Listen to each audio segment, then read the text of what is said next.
इस अनंत ब्रह्मांड में न जाने कितने ग्रह एग्जिस्ट करते हैं। हमें अब तक यह भी नहीं पता कि ब्रह्मांड में किस किस प्रकार के ग्रह हो सकते हैं। इस जहां में हम ही हैं बस, या फिर इस अनंत अंतरिक्ष में कोई और भी है। हमें इस वास्तविकता से दूर नहीं भागना चाहिए।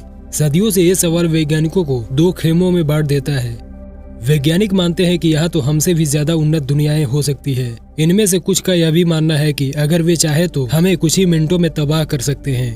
उनके पास ऐसी तकनीक मौजूद है जिसे हमें बनाने में शायद सदियों लग जाए। इस ब्रह्मांड में जो भी ग्रहवासी तकनीक में आगे हैं वह शायद हमेशा आगे ही रहेंगे, क्योंकि अगर हमें उनकी टेक्नोलॉजी को बनाने में अभी से सदियों लगेंगे तो आने वाले सैकड़ों साल में वे कहीं और होंगे।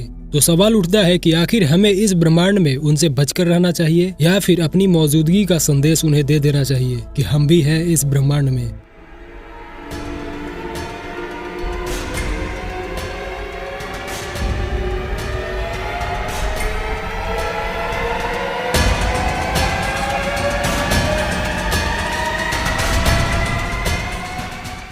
चलो मान लेता हूँ कि उनको संदेश हमने दे दी कि हेलो आई एम हियर, लेकिन अगर उन्होंने इसका गलत फायदा उठाया तो, और अपने फायदे के लिए वे इस ग्रह पर कुछ ऐसा कर दे कि इस ग्रह से मनुष्य लोग खत्म हो जाए, क्या हमें यह रिस्क लेना चाहिए या फिर हमें अपनी ही दुनिया में रहकर आगे की ओर अग्रसर होना चाहिए?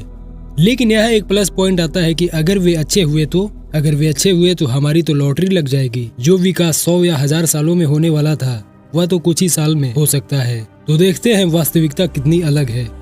तो दोस्तों, आज इस वीडियो में आपको बताऊंगा कि अगर इस अनंत ब्रह्मांड में कहीं कोई प्रग्रही है तो वे कितने एडवांस और कितने प्रकार के हो सकते हैं। क्या वे हमसे दोस्ती करना पसंद करेंगे या फिर वे हमारी सभ्यता को तबाह कर देंगे?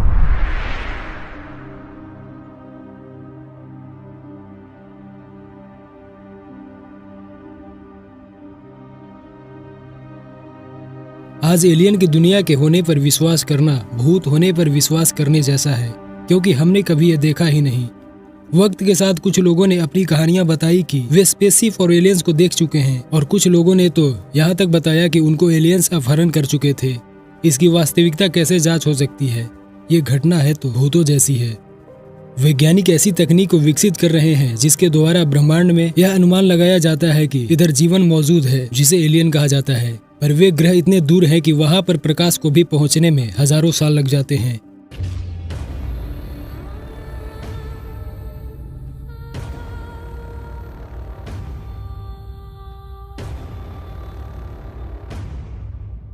हॉलीवुड की साइंस फिक्शन को देखकर हम भी कई बार यह मान बैठते हैं कि एलियंस धरती पर आएंगे और इंसानों से उनकी लड़ाई में हम जीत जाएंगे और एलियंस चुपचाप लौट जाएंगे। हालांकि यूएफओ एक्सपर्ट की माने तो यह ख्याल हमें अपने दिमाग से बाहर निकाल देना चाहिए, क्योंकि दूसरे ग्रह से आने वाले प्राणी विज्ञान और तकनीक में हमसे सैकड़ों साल आगे हो सकते हैं। एक वैज्ञानिक ने दावा किया है कि एलियंस और इंसान के बीच की लड़ाई कभी भी हमारे हित में नहीं होगी, क्योंकि एलियंस इंसानों को रौंद डालेंगे और हमारे खूबसूरत ग्रह को वो चुटकियों में तबाह कर सकते हैं। उनकी ताकत इतनी है कि वो पृथ्वी को मूंगफली की तरह तोड़कर फेंक सकते हैं। दूसरे ग्रह पर रहने वाले प्राणियों से हमें खतरा इसलिए है क्योंकि उनके हथियार और तकनीक हमसे करोड़ों साल आगे हैं, जिनका सामना करना बेहद मुश्किल होगा। हम सभी जानते हैं कि ब्रह्मांड लगभग 14 अरब साल पुराना है। ऐसे में कुछ सभ्यताएं ऐसी भी होगी जो हमसे 1 या 2 अरब साल पहले शुरू हुई होगी। अब सोचिए, अगर हमने पिछले 2 या 300 सालों में बैलगाड़ी से अंतरिक्ष तक का सफर तय कर लिया है, तो जो सभ्यता हमसे अरबों साल पुरानी है वो कहाँ पहुँच चुकी होगी। जो सभ्यता ब्रह्मांड में पहले मौजूद है वहाँ लोग हमसे भी ज्यादा हो सकते हैं। ये कोई 20 या 30 साल आगे की तकनीक लेकर नहीं चल रहे होंगे, वो हमसे लाखों करोड़ों साल आगे होंगे। जो उनकी तकनीक और विज्ञान होगा वो हमारे लिए सिर्फ जादू लगेगा। हमने आज तक जो भी ढूंढा है वे 75,000 साल पहले ही खो चुके होंगे।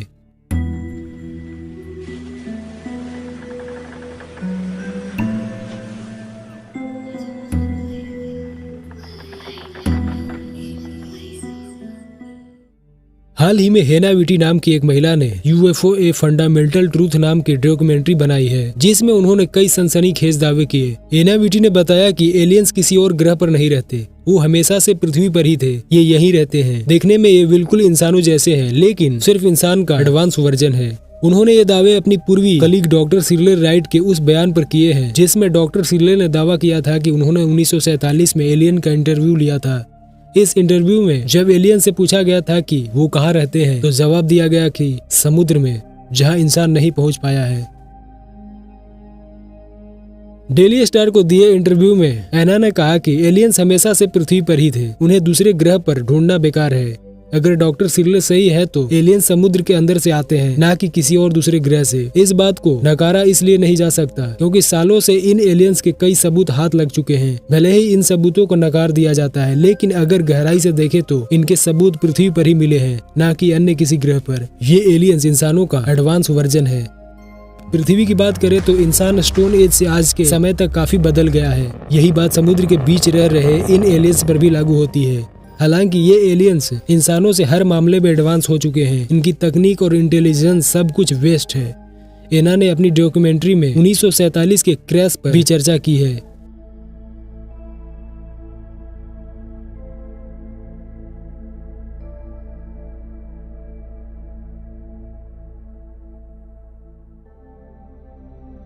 धरती के बाहर किसी और ग्रह पर जीवन की खोज के लिए कई सारे मानक देखे जाते हैं। सितारों का चक्कर काटने वाले किसी ग्रह पर जीवन तब मुमकिन हो सकता है जब इसकी अपने सितारे से दूरी गर्मी और रोशनी के लिहाज से सटीक हो, जहां वायुमंडल भी पर्याप्त मोटा हो, पानी मौजूद हो और ऑक्सीजन भी हो। एक ताजा स्टडी में पाया गया है कि ऐसे ग्रह जो सितारे का चक्कर लगाते हुए एक ओर झुके हो, उन पर ज्यादा एडवांस और कॉम्प्लेक्स जीवन की संभावना बढ़ जाती है। एक स्टडी में पाया गया कि किसी ग्रह के उसकी धुरी पर झुके होने से उस पर मौजूद महासागरों में ज्यादा ऑक्सीजन बनती है। दरअसल इससे बायोलॉजिकल तत्व बेहतर रिसाइकल होते हैं। धरती पर जितने कोण पर सूक्ष्म जीवों के लिए बेहतर हालात पैदा होते हैं और बड़े जीवों में भी मेटाबॉलिज्म बेहतर होता है। इससे ऑक्सीजन पैदा करने वाले सिंपल जीवों के साथ साथ ज्यादा कॉम्प्लेक्स और एडवांस जीव पैदा होने की संभावना बढ़ जाती है। एक वैज्ञानिक के मुताबिक रिसर्चर्स ने एक मॉडल तैयार किया जिसमें जीवन के लिए जरूरी कंडीशन रखी गई। किसी कंडीशन में बदलाव होने से ऑक्सीजन की मात्रा और उसे पैदा करने वाले जीवों पर असर को समझा गया। इसमें पाया गया कि किसी ग्रह पर लंबे दिन सतह पर ज्यादा दबाव और महाद्वीपों के बनने से ऑक्सीजन बढ़ती है। दूसरी रिसर्च में एस्ट्रोनॉमर्स ने ऐसे ग्रह पर जीवन की संभावना के मॉडल तैयार किए थे जहां पानी मौजूद है। उन्हें कुछ ऐसी स्थितियां मिली जिनसे महासागरों को जीने के लिए ज्यादा से ज्यादा बेहतर बनाया जा सके।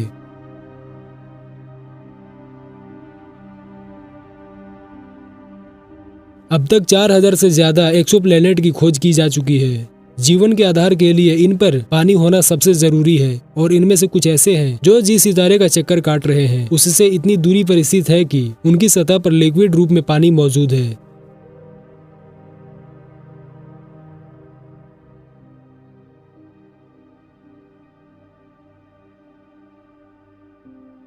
लॉकडाउन के दौरान रिटायर अमेरिकी अधिकारियों ने दावा किया था कि अमेरिका की सरकार एलियंस के बारे में बहुत कुछ जानती है और उन्होंने कहा कि वह दुनिया से क्यों जानकारी छिपा रही है यह पता नहीं। वाशिंगटन में 1 लाख लोगों में से 88 लोगों ने एलियंस को देखने का दावा किया है। दर्ज रिकॉर्ड्स के मुताबिक 1.5 लाख से अधिक बार यूएफओ यहाँ पर उतरे हैं, जिसके आधार पर एक्सपर्ट्स ने वाशिंगटन को एलियन की पसंदीदा जगह बताई है। आंकड़ों का अध्ययन करने पर पता चला कि जुलाई के महीने में एलियन की हलचल अधिक रहती है। यहाँ हमारी अपनी आकाश गंगा से धरती पर कुछ विचित्र सिग्नल आ रहे हैं, वो बेहद कम समय के लिए, यानी कुछ मिलीसेकंड के लिए। वैज्ञानिक यह समझने की कोशिश कर रहे हैं कि कहीं हमारी आकाश गंगा यानी मिल्की वे के अंदर ही कोई ऐसी सभ्यता या एलियन ग्रह तो नहीं जहाँ से हमें ये संदेश मिल रहे हैं। वैसे तो ये कहानी शुरू होती है 2020 से, लेकिन इन सिग्नलों में आ रहे संदेशों को समझने का प्रयास अब भी चल रहा है क्योंकि ये नया है। 28 अप्रैल 2020 धरती पर मौजूद 2 रेडियो टेलीस्कोप ने रेडियो किरणों की तीव्र लहर को दर्ज किया। यह कुछ मिलीसेकंड के लिए था, फिर अचानक गायब हो गया। लेकिन इन रेडियो किरणों की खोज एक महत्वपूर्ण खोज थी। पहली बार धरती के इतने नजदीक फास्ट रेडियो बर्स्ट का पता चला था। ये संदेश हमारी धरती से मात्र 30,000 प्रकाश वर्ष की दूरी से आ रहे हैं, यानी संदेश हमारी आकाश गंगा में मौजूद किसी स्थान से पैदा हो रहे हैं। इस विचित्र रेडियो सिग्नल को the Canadian hydrogen intensity mapping experiment और the survey for transient astronomical radio emission 2 ने रिकॉर्ड किया था। अगर शॉर्ट में बोले तो स्टेयर 2 ने रिकॉर्ड किया था। MIT में फिजिक्स के असिस्टेंट प्रोफेसर कियोशी मायूसी ने कहा कि विचित्र रेडियो तरंगों के आने के समय तो CHIME का मुंह उधर भी नहीं था। उसने फिर भी इस रेडियो तरंगों को कैच किया। लेकिन स्टेयर 2 ने इसे देखा भी, रिकॉर्ड भी किया, रिसीव भी किया। दुनिया में इन दोनों जैसे कुछ ही रेडियो एंटीना हैं जो इस तरह के काम करने में सक्षम है। एक वैज्ञानिक का कहना है कि अब तक फास्ट रेडियो बस्ट हमेशा ही गैलेक्सी के बाहर दर्ज किए जाते रहे हैं। वो इतने ज्यादा प्रकाश वर्ष दूर होते हैं कि उनकी स्टडी मुश्किल है। लेकिन अप्रैल 2020 में रिकॉर्ड किए गए फास्ट रेडियो बस्ट का मामला अलग है। वैज्ञानिक इसकी उत्पत्ति का पता लगाने ही वाले हैं कि आखिर एलियंस भेज रहा है या फिर कुछ और। वैज्ञानिकों का कहना है कि फास्ट रेडियो बस्ट की उत्पत्ति का पता चलेगा उससे आकाश गंगा को लेकर कई नए खुलासे होंगे। इससे पहले ऐसा 2007 में हुआ था। एक बार ऑस्ट्रेलिया में पार्क्स रेडियो डिश के डेटा पर डंकन लोरीमोर और डेविड नार्केविक काम स्टडी कर रहे थे, तब भी उन्हें ऐसे ही एक फास्ट रेडियो बस्ट का पता चला था। एक वैज्ञानिक कियोशी मासुई कहते हैं कि हम 30,000 प्रकाश वर्ष की दूरी पर से आने वाले सिग्नल को ज्यादा अच्छे से स्टडी कर सकते हैं, जबकि आकाश गंगा के बाहर लाखों और करोड़ों प्रकाश वर्ष की दूरी से आने वाले रेडियो संदेशों को समझना आसान नहीं है। यह बहुत तेजी से दिखते हैं और उससे ज्यादा तेजी से गायब हो जाते हैं। लेकिन हम जल्द इस विचित्र सिग्नल को भेजने वाली जगह का खुलासा करेंगे। कियोशी कहते हैं कि कई बार तो फास्ट रेडियो बस्ट अपने सूरज से 10 करोड़ गुना ज्यादा ताकतवर होते हैं। वो इतनी ऊर्जा निकाल सकते हैं जो सूरज 100 सालों में निकालेगा, वह भी 1 सेकंड के 1,000वें हिस्से में। तो आप ही सोचिए, जो इतना ताकतवर हो उसे कुछ मिली सेकंड में पकड़ना कितना मुश्किल है। उसे देखना तो और भी ज्यादा असंभव जैसा है।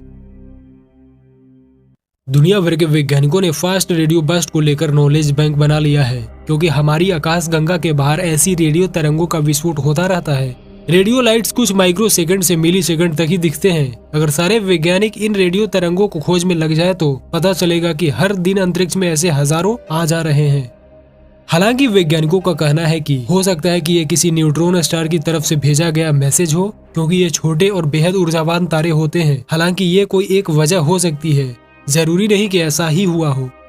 आमतौर पर फास्ट रेडियो बस्ट की उत्पत्ति वाली जगह एक छोटा न्यूट्रॉन स्टार की तरह होता है। इसे मैग्नेटार कहते हैं। इनकी चुंबकीय शक्ति धरती से 5,000 ट्रिलियन गुना ज्यादा होती है। मैग्नेटार ब्रह्मांड के सबसे ताकतवर चुंबक होते हैं। आमतौर पर इनकी वजह से ही फास्ट रेडियो बस्ट निकलते हैं, क्योंकि इनके चारों तरफ गामा और एक्सरे होते हैं। इनके पास से उच्च क्षमता वाले इलेक्ट्रोमैग्नेटिक रेडिएशन निकलता है, जो किसी भी ग्रह से जाकर टकरा सकता है, लेकिन आमतौर पर यह बेहद कम समय के लिए होता है। वैज्ञानिकों ने इस फास्ट रेडियो बस्ट का नाम FRB 00428 रखा है। यह वल्पेकुला कॉन्स्टेलेशन से आया है। ऐसा माना जा रहा है कि यह मैग्नेटार से निकला होगा, जिसका नाम SGR 1935+2154 है। इसकी दोबारा जांच करने के लिए चीन के फास्ट यानी 500 metre aperture spherical radio telescope की मदद ली गई थी। इसने भी विचित्र रेडियो सिग्नलों की आने की पुष्टि की है। तो ज्यादा चांस है कि ये किसी एलियन ग्रह से नहीं बल्कि न्यूट्रॉन स्टार से आ रहे हैं। तो दोस्तों, आज की वीडियो यहीं तक। इस वीडियो को लाइक कीजिए, शेयर कीजिए और इस चैनल को सब्सक्राइब जरूर करें। धन्यवाद।